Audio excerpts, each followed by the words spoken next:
कांड पर हरकत में योगी सरकार। बरेली में लेडी कांस्टेबल की रहस्यमयी मौत। गोवध से फिर हंगामा, इंस्पेक्टर सस्पेंड। रोहिलखंड यूनिवर्सिटी में छात्रों का प्रदर्शन। बदायूं में हुक्का बार से खुले गहरे राज। और बरेली की शख्सियत में फ्रीडम फाइटर विष्णु बाबू। नमस्कार, मैं हूं नेहा वर्मा और आप देख रहे हैं यूपी न्यूज टुडे नेटवर्क। आइए नजर डालते हैं बरेली की कुछ खास खबरों पर। लखीमपुर खीरी रेप के बाद दो बहनों की दुष्कर्म के बाद हत्या पर सूबे की योगी सरकार बेहद गंभीर नजर आ रही है। वारदात सामने आते ही मुख्यमंत्री योगी ने सीनियर अफसरों को कार्रवाई के लिए तुरंत खीरी रवाना कर दिया। दोषियों के खिलाफ सख्त कार्रवाई के निर्देश जारी किए हैं। खीरी कांड को लेकर गरमाई राजनीति के बीच पुलिस ने नामजद आरोपियों पर शिकंजा कस दिया है। मुठभेड़ में एक आरोपी को पुलिस की गोली भी लगी है। सरकार ने पीड़ित परिवार को तुरंत न्याय के साथ 1 करोड़ रुपए के मुआवजे का भी ऐलान किया है। इस मामले में पुलिस ने छोटू, सुहेल, जुनैद, हफीजुल्ला, करीमुद्दीन, आरिफ को गिरफ्तार कर सलाखों के पीछे डाल दिया है। उनके खिलाफ अब आगे की कार्रवाई की जा रही है। गांव के बाहर एक खेत में पेड़ से लटकी हुई 2 बच्चियों के शव प्राप्त हुए थे। डायल 100 के लोग, डायल 112 के लोग तत्काल मौके पर पहुंचे थे। उन्होंने तुरंत रिस्पॉन्स दिया था। प्राइमा फेसी दोनों बच्चियां अपनी दुपट्टे से हैंगिंग अवस्था में पाई गई हैं। शरीर पर जाहिरा तौर से कोई चोटें नहीं पाई गई। बाकी की जितनी चीजें हैं वो पोस्टमार्टम रिपोर्ट के बाद है।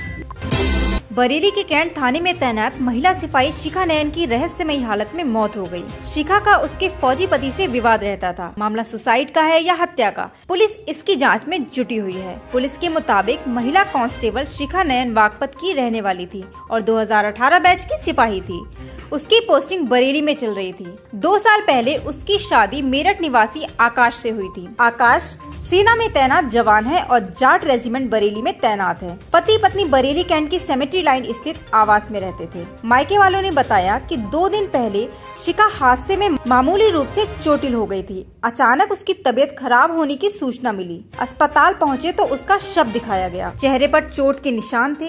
एसएसपी सत्यार्थ अनिरुद्ध पंकज ने मीडिया को बताया कि पुलिस को महिला सिपाही शिखा की सुसाइड की सूचना मिली थी। पोस्टमार्टम रिपोर्ट, परिजनों की शिकायत और जांच में सामने आने वाले तथ्यों के आधार पर आगे की कार्रवाई की जाएगी। घटना हुई है। महिला आरक्षी शिखा है जो बागपत की रहने वाली है, 19 बैच की हैं। कल सूचना मिली कि उनके द्वारा आत्महत्या की गई है। इस बात पर हम लोग मिलिट्री हॉस्पिटल गए जहां वो भर्ती थी। उनके पति मिलिट्री में जनरल ड्यूटी में हैं और वहां जाकर हमने उनको देखा, चिकित्सकों से वार्ता की। उनको वहां पे मृत घोषित किया गया था। उसके बाद पोस्टमार्टम की रिपोर्ट जो होगी और जो परिजनों द्वारा तहरीर दी जाएगी उसके आधार पर कार्रवाई की जाएगी।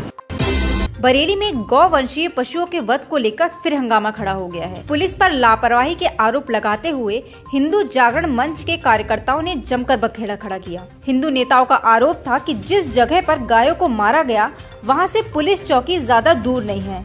प्रतिबंधित पशुओं की तस्करी, वध और उन पर अत्याचार कर जिले का माहौल खराब करने की साजिश हो रही है। अफसरों ने कार्रवाई का भरोसा देकर हिंदू नेताओं को शांत किया। मामला सामने आया तो एसएसपी बरेली सत्यार्थ अनिरुद्ध पंकज ने कुछ ही देर में लापरवाही को लेकर थाना प्रभारी इज्जत नगर के साथ चौकी इंचार्ज बैरियर 2 को तत्काल प्रभाव से सस्पेंड कर दिया। कुछ दिन पहले इसी तरह की घटना को लेकर भोजीपुरा इंस्पेक्टर सहित कई पुलिसकर्मियों पर भी गाज गिरी थी।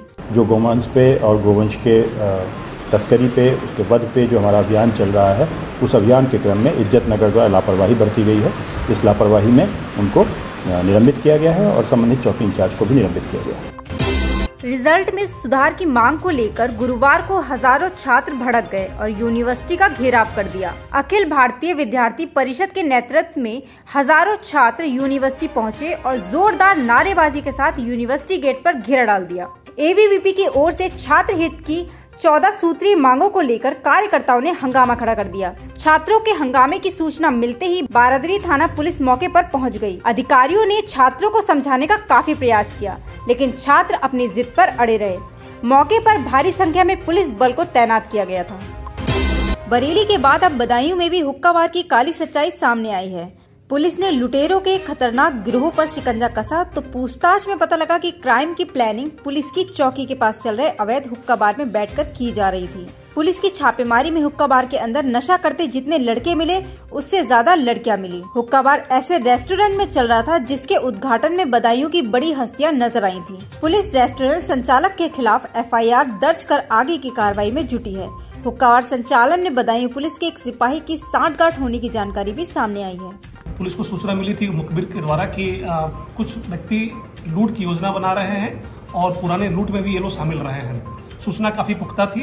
इस आधार पे पुलिस सक्रिय हो गई और सक्रिय होने के बाद पुलिस ने अपने दबिश के दौरान 6 अभियुक्तों को पकड़ा। इससे जब पूछताछ की गई तो इनके द्वारा ये बताया गया कि शहर में एक अवैध रूप से संचालित हो रहा है हुक्का बार, जहाँ पे ये लोग बैठ के इस तरह की योजना बनाया करते थे। पुलिस ने इनकी पूछताछ के आधार पे उस हुक्का बार पे भी जाके दबिश दी और दबिश के दौरान ये बात सच पाई गई कि वहाँ पे हुक्का बार संचालित हो रहा था और जिन 6 अभियुक्तों को हम लोगों ने गिरफ्तार किया है उनको रिमांड लेकर जेल भेज दिया गया। बरेली की शख्सियत में आज बारी है स्वतंत्रता संग्राम सेनानी और साहित्यकार विष्णु बाबू की। उनका पूरा नाम विष्णु नारायण सक्सेना था। बरेली में सभी उन्हें विष्णु बाबू के नाम से ही पहचानते थे। भारत की आजादी की लड़ाई में उन्होंने बढ़ चढ़ कर हिस्सा लिया और अंग्रेजों की नाक में दम कर दिया। उनका जन्म बरेली के जमींदार प्रेम नारायण के परिवार में 19 नवंबर 1923 को बरेली में हुआ था। परिवार में साहित्य और संगीत के संस्कार के चलते उन्हें अनेक वाद्य यंत्रों में निपुणता प्राप्त थी। इसके अलावा साहित्य लेखन से भी उनका गहरा नाता रहा है। वे आजीवन हिंदी कविता लेख और रचना क्रम से जुड़े रहे। स्वाधीनता की लड़ाई में उनके योगदान को आज भी बरेली याद करती है। साल 1997 में बरेली आए भाजपा नेता लाल कृष्ण आडवाणी ने भी उन्हें सम्मानित किया था। साल 2000 में उनका निधन हो गया। ऐसी ही इंफॉर्मेटिव वीडियोस के लिए देखते रहिए न्यूज़ टुडे नेटवर्क और हमारे चैनल को लाइक, शेयर, सब्सक्राइब करना ना भूलें।